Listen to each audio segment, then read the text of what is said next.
probably heard the average Australian retires with about $180,000 in super. That number is everywhere. In news articles, in super fund ads, in your own head when you check your balance. Here's the problem. That number is basically fiction. Not because it's fake data, because average is the wrong way to measure it. The real number, the one that actually represents a typical Australian, is $60,000, not $180,000. $60,000. That's not a typo. That's the median. And the gap between those two numbers is about to explain why so many Australians feel like they're falling behind on retirement, even when they're doing everything right. Back in 1992, the Australian government made retirement a promise. It was called the Superannuation Guarantee, and it forced every employer to start putting money into a fund for every worker. The idea was simple. Stop relying on the government pension when you're old, and start building your own nest egg instead. It started small, just 3% of your wage. Nobody thought much of it at the time. But compounding is patient, and 30 years later, that 3% has grown into a $4.4 trillion industry. Today, the rate sits at 12%, the highest it's ever legally been required to be. On paper, this sounds like a system that worked. In practice, it's more complicated. Here's where the story gets interesting. When you hear the average Australian has $180,000 in super, your brain pictures a normal, middle-of-the-pack person, but averages get dragged upward by a small number of very large balances. Picture 10 people in a room, each with $50,000 in super. Now add one person with $2 million. Suddenly the average in that room is over $200,000, even though 10 of the 11 people have nowhere close to that. That's exactly what's happening at the national level. The median, the middle person, the one who's genuinely typical, has just $60,037. That's the number that actually describes you, statistically speaking, and it changes the entire story. So how much do you actually need? The industry body that tracks this, ASFA, has a benchmark called the Comfortable Retirement Standard.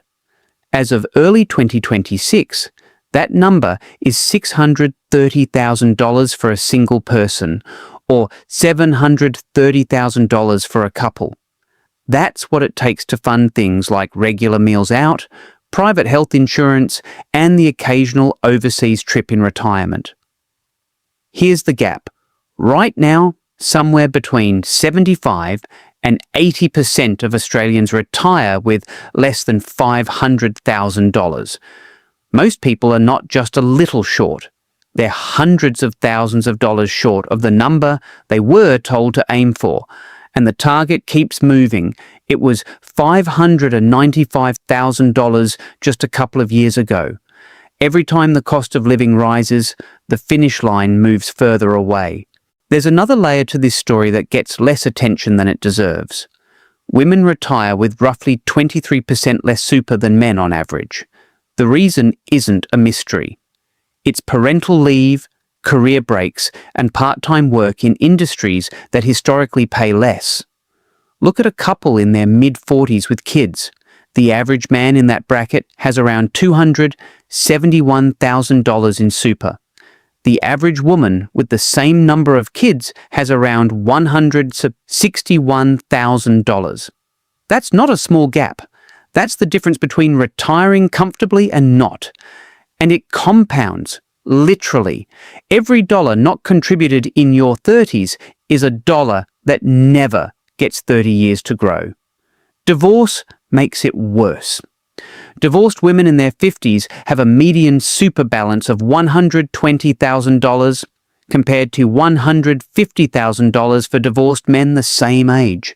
And close to half of those women end up renting, roughly double the rate of other people their age. So how do Australians actually feel about all this? Not great. Only 24% of Australians say they're confident they'll be able to retire comfortably. 1 in 5 say they flat out won't have enough. and nearly a third of workers over 30, that's 3.3 million people, don't think they'll be able to afford to retire at the official age of 67 at all. Women are hit hardest here too. 37% don't think they'll make it to 67 compared to 24% of men. That's not a fringe concern. That's a third of the working population quietly assuming they'll be working past the age they were told they could stop. Here's the part that stings the most. Super was introduced specifically to reduce Australia's reliance on the government age pension. The whole pitch back in 1992 was build your own retirement so you're not dependent on the government later. 30 plus years and a $4.4 trillion pool of money later, most Australians will still need the age pension to make ends meet in retirement. Not because the system failed completely. Balances have grown enormously, and younger workers today are on track for far better outcomes than their parents were. But the promise of full independence for the majority of people retiring right now hasn't been delivered.